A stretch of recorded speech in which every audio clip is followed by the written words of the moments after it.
आज हम देखने वाले हैं the investor who seek future के चैप्टर नंबर 2 को, जहाँ पर हम देखते हैं मिलिट्री फायरिंग एरिया के 1 साल पहले का सीन, जहाँ पे कैंग और उसके साथी गन फायरिंग की प्रैक्टिस कर रहे होते हैं। जिस पर कैंग का साथी कैंग से कहता है, क्या तुम यहाँ पर भी ध्यान दे सकते हो, क्योंकि ये सारे रिपोर्ट हमें बेस पर भी देना है।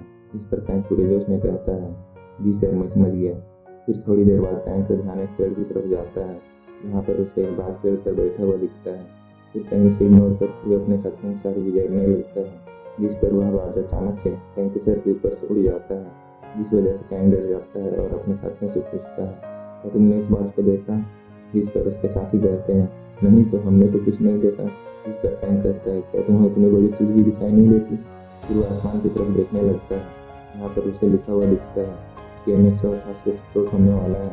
और सोचने लगता है, क्या ये नया AR टेक्नोलॉजी और इसका क्या मतलब है कि M188 एक्सप्लोड होने वाला है। फिर वह उसे इग्नोर करते हुए आगे बढ़ जाता है।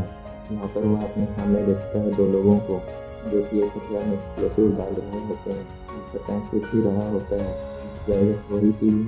फिर कहता है, मुझे ये सब के बारे में नहीं सोचना चाहिए। और तभी हम देखते हैं वह एक्सप्लोसिव एक्सप्लोड कर जाता है। इसका टैंक सभी लोगों की जमीन पर गिर जाने को कहता है। फिर हमें टैंक के घर को दिखाया जाता है, जहाँ पर वह प्रेजेंट में ये सारी बातें उसको बता रहा होता है और कहता है कि शायद जब कोई किसी डेंजर में होता है तब उसकी सेंसेस के सोचने से पहले ही उसके बॉडी से रिएक्ट करने लगती है। जिस पर टेक कहता है, तुम बहुत लकी हो जो तुम्हें चोट नहीं लगी। जिस पर टैंक कहता है, हाँ यह बात तो है। और कहता है, ये तो बस एक एक्सीडेंट था, और जो भी हो मैं बचा हूँ तो सिर्फ उस मिस्टीरियस वार्निंग की वजह से ही। जिस पर टेक पूछता है, तो तुम्हारा मिलिट्री डॉक्टर इस पर क्या कहा। जिस पर टैंक कहता है, शायद मुझे उस एक्सीडेंट की वजह से ट्रॉमा हो चुका है। जिस पर टेक कहता है, ये तुम्हारे साथ दूसरी बार हुआ है, ये तो कोई इत्तेफाक नहीं।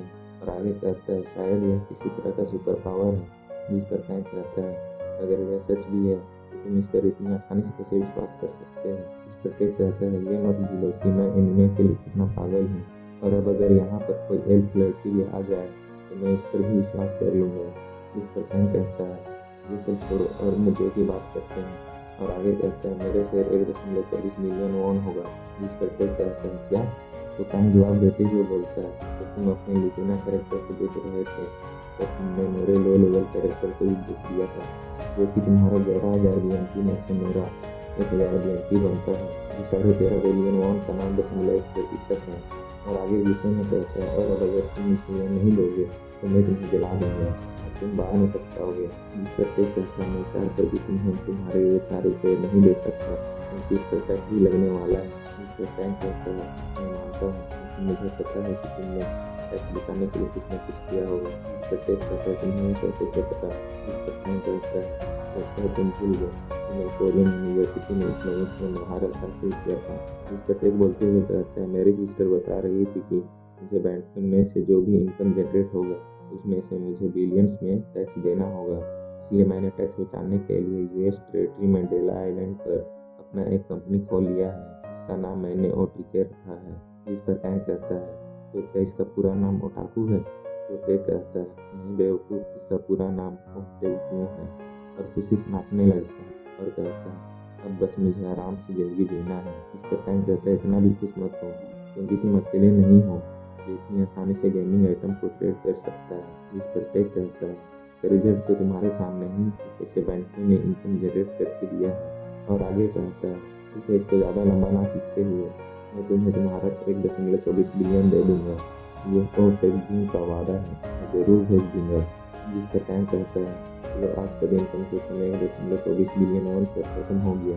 तुम देखने से थोड़े बात कर सीन, जहाँ टैंक घर के बाहर सोच रहा था। टेक ने कहा था कि कैसे वो इसलिए सारे शेयर अभी नहीं दे सकते। इसका टैंक कहता है, मुझे पता है कि तुम मुझे ये सारे शेयर गिफ्ट के तौर पर देने वाले हैं, जिसका कि टैक्स कोरिया में 20% है। इसका मतलब जितना ज़्यादा अमाउंट उतना ज़्यादा टैक्स। जिसका टेक कहता है, तुम्हें ये सभी पता है, जिसे मैं तुम्हें पहले 500 मिलियन दे दूँगा, उसके बाद बाकी के 740 मिलियन अपनी सिस्टर से भिजवा दूँगा। इस प्रेजेंट में टैंक कहता है, जब ये सब सोच सकना ना, और वहाँ से जाते हुए सोचता है कि इसे ये सारे पैसे कहाँ से करने चाहिए। और कहता है, पहले मुझे माँ को काम करने से रोकना है और उनके लिए कुछ कपड़े लेना है। फिर वह एक मॉल पर शॉपिंग करने जाता है, जहाँ पर वह अपने सामने देखता है कि स्टोर पे जहाँ पर काफ़ी भीड़ होता है, जिस पर वो भी उस तरफ जाने लगता है और उसे सुनाई देता है कि कोई लड़की किसी को डांट रही होती है और कह रही होती है, तो मुझे अपने घुटनों पर बैठकर माफ़ी मांगो, नहीं तो मैं स्टोर पर कंप्लेन कर दूंगी। जिस पर वहाँ खड़े लोग भी कह रहे होते हैं कि अभी ऐसे लोग एग्जिस्ट करते हैं। फिर हम देखते हैं उस लड़की को जो कह रही होती है, तुम्हें पता भी है ये जूते कितने के हैं, और बोलती है कि तुम जितनी बार भी फर्श साफ कर लोगी कभी तुम इसे दर्द नहीं पाओगी। जिस पर वहाँ खड़ा स्टाफ उस लड़की से माफ़ी मांगते हुए उस औरत को भी माफ़ी मांगने को कहता है जिसे वह लड़की डांट रही थी। और जब कैंग उस औरत को देखता है तो वो शौक में पड़ जाता है क्योंकि वो कैंग की माँ थी जो उस लड़की से माफ़ी मांग रही थी। और यहीं पर हमारा यह चैप्टर खत्म हो जाता है।